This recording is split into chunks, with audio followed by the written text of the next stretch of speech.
दरअसल बात आस्था की नहीं, पैसे की थी। दबंग ढाबा मालिक सबको पैसा खिलाकर मामला दबवा देते थे। आस्था की आड़ में उनका अपना धंधा जो चल रहा था। आदिल खान परेशान थे। कई बार अब्बा के पास आकर अपना दुखड़ा रो चुके थे। परेशानी थी एक पीपल का पेड़ जो उनके घर के ठीक पीछे अपनी जड़ें गहरी कर उनकी पूरी छत पर अपनी टहनियां फैला चुका था। उनके घर के पीछे की जमीन नगर निगम की थी, जहां कोई निर्माण कार्य नहीं हो सकता था, मगर किसी ने पीपल के तने के चारों ओर चबूतरा बनाकर भगवान की मूर्ति स्थापित कर दी थी। यह कई बरस पहले की बात है। तब आदिल चाचा जवान हुआ करते थे और पीपल का पेड़ भी तब बच्चा ही था। मगर बीते 40 बरसों में आदिल खान की जवानी ढलती गई और पीपल का फैलाव बढ़ता गया। अब तो इसके चारों तरफ कुछ दबंग लोगों ने जमीन कब्जा करके खाने पीने के ढाबे बना लिए हैं। पहले ढाबे ऊपर से खुले हुए थे, मगर धीरे धीरे उन पर छत भी पड़ गई। पहले टिन की और बाद में पक्की ईंटों की। आदिल चाचा ने तमाम शिकायतें नगर निगम के दफ्तर में दर्ज करवाई कि भाई फुटपाथ खत्म कर दिया, इन लोगों ने, इन्हें हटाया जाए। पीपल का दरख्त काटा नहीं जा सकता तो कम से कम छंटवाया जाए ताकि हमारा घर सुरक्षित रहे। मगर आस्था का सवाल छाती तान कर खड़ा हो जाता।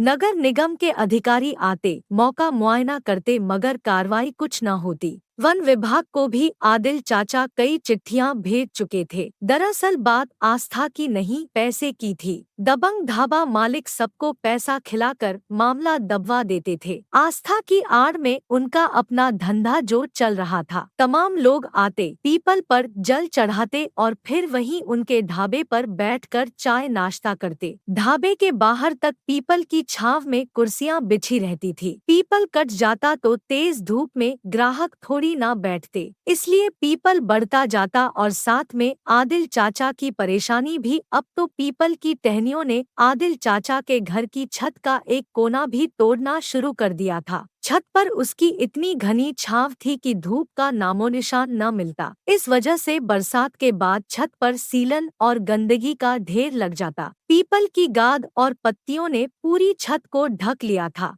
आखिर बुढ़ापे की मार झेल रहे और थोड़ी से पेंशन पर गुजारा कर रहे आदिल चाचा कहां से पैसा लाते कि मजदूर लगाकर आए दिन छत साफ करवा सके। धीरे धीरे सीलन पूरे घर में फैल गई थी। सीलन के चलते दीमक और चींटियों ने जगह जगह अपनी बाम्बियां बना ली थी। घर जर्जर होने लगा था। उस छत के नीचे अब आदिल चाचा का परिवार हर पल किसी अनहोनी के डर से सहमा रहता था। मैं काफी दिन बाद अपने घर आया था। उस दिन आदिल चाचा मेरे पापा के पास बैठे अपना यही दुखड़ा रो रहे थे। अचानक मेरे मन में एक विचार कौंधा। मैंने आदिल चाचा को लिया और चिड़ियाघर के डायरेक्टर संजीव चतुर्वेदी से मिलने चल दिया। दरअसल वह मेरा पुराना क्लासमेट था। संजीव को मैंने सारी परेशानी बताई, यह भी कि अगर पेड़ की छंटाई न हुई तो इनके घर को भारी नुकसान हो सकता है, जान जाने का खतरा है। संजीव ने चाचा के कंधे पर प्यार से हाथ रखा और बोला, परेशान न हो, आपकी परेशानी मैं हल करता हूँ। उसने तुरंत अपने कुछ अधिकारियों को बुलाया, पूछा, चिड़ियाघर के जितने हाथी हैं, महावतों से कहो कि सबको तैयार करके ले चले। मैं समझ नहीं पाया कि संजीव करना क्या चाहता है। आदिल चाचा भी असमंजस की हालत में थे, उन्हें भी कुछ समझ में नहीं आ रहा था। हमें घर जाने को कहकर संजीव हाथियों के जुलूस के साथ चल दिया। जुलूस में लकड़ी काटने वाले भी थे। आदिल चाचा के घर के पिछवाड़े यह जुलूस रुका।